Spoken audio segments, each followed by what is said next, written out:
really. Yo mga par, kamusta? Ang susunod na laban ni Casimero at Manny Pacquiao. Pero bagong lahat mga idol, suportahan nyo naman ang ating channel. Maraming salamat po.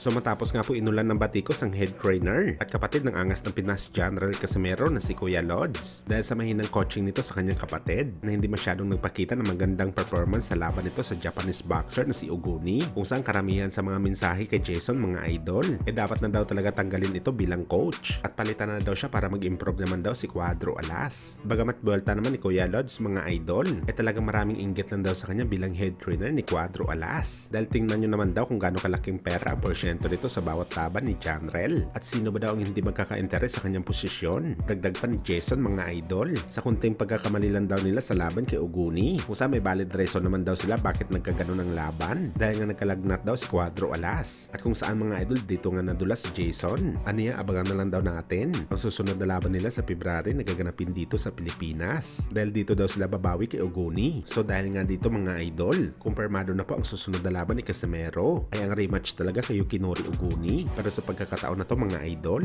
dito sa Pilipinas gaganapin ang sagupaan ng dalawang fighter. Well, talagang ginagawa ng promoter ni Casimero ang lahat mga idol para marigin ang kanyang alaga ang kanyang sarili para magkaroon ng credit sa laban nito sa kanyang mortal na karibal na si Naoya Inoue. Dagdag pa dito mga idol, kahit sa Pilipinas ang laban ni Cuadro Alas, gagawa pa talaga ng paraan si Masayuki Ito para mapadala si Casimero sa Amerika at doon mag-ensayo para maibalik nito ang kanyang alindog sa bakbakan.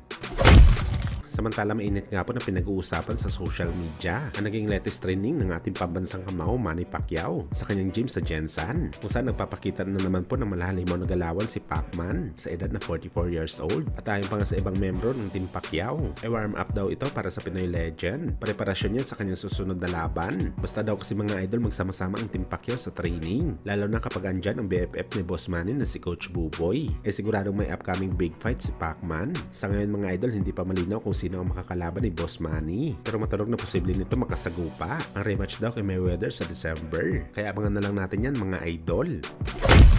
Sa kabilang banda naman mga idol, IBF Bantamweight Champion si Manny Rodriguez. Opisyal na po inanunsyo ang kanyang retirement sa boxing sports sa edad na 31 years old sa dahilan ayaw na daw siya ng kanyang pamilya sumabak sa pagboboxing. Kaya dahil dito mga idol, nagdala naman ito ng magandang news para sa ating pambato na si Remark Gaballo, kung saan number 3 contender ito sa titulong IBF at ang number 1 sa pwesto ang hapon ni si Ryosuke Nishida. Walang number 2 contender kaya ibig sabihin nito mga idol, si Gaballo ang next in line para lalaban sa world title.